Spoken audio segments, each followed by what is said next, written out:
Alright, welcome to my YouTube channel. If I don't edit this part out, I've decided that for my first video, what I'm going to do is talk about a concept that I've recently come up with that I'm pretty passionate about, but it requires a bit of explanation. And I'll probably make more about it, of course, but this is kind of the basic layout. And I've called it the capitalist compromise. And basically what the capitalist compromise is basically saying that although we'd love to live in a world where the government was far smaller because it doesn't do anything very well, and we wish that taxes were very low since taxation is theft, since we will probably not get that world, here is the compromise to the world that we must live in, where the government must take hundreds of billions of dollars from the economy, give it to itself, and spend it poorly. How about, instead of spending that money poorly, they take companies that already produce goods and services, and instead of taxing them in the sense that they give the government the money, they instead take that money or tell them to take the money they were going to spend on taxes and to use that for programs the government was going to already use to spend that money.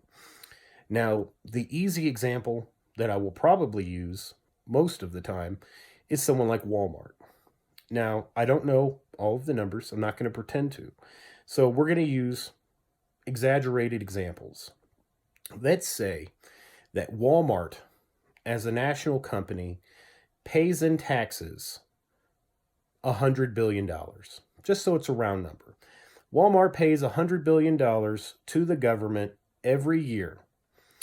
And the government takes this money and through all its bureaucracies, instead of putting it that way, let's put it a different way. The government spends over $1 trillion in entitlements. Now, for the handful of you that do not understand what an entitlement is welfare, Social Security, Medicaid, Medicare, what have you, WIC, government programs where they're basically taking money to give it to poor people. We spend over $1 trillion doing that. We spend twice as much on entitlements as we do on the military. So for the people who act like we don't have plenty of their version of socialism, which isn't socialism, but to pretend we don't have redistribution already in this country is a fallacy.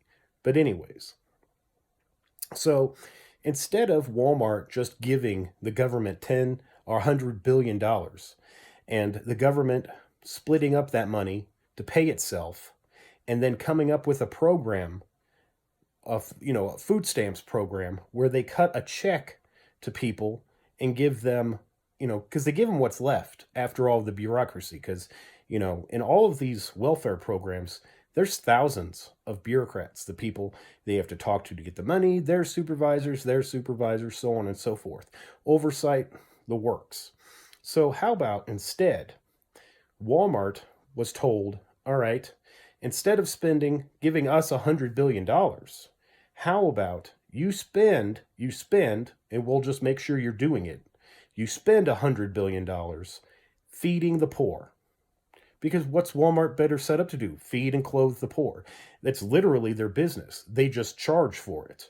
What if they spent the money they were supposed to spend on taxes on feeding and clothing the poor, on people on disability, on the people on assistance, instead of cutting them a check? What if Walmart was able to use all of its resources to generate food boxes that people who had under a certain, under a certain amount of money could get a food box, a monthly, weekly food ration box of regular food that was already pre-measured, pre-packaged, prepared, they could just take, and they could have a distribution center.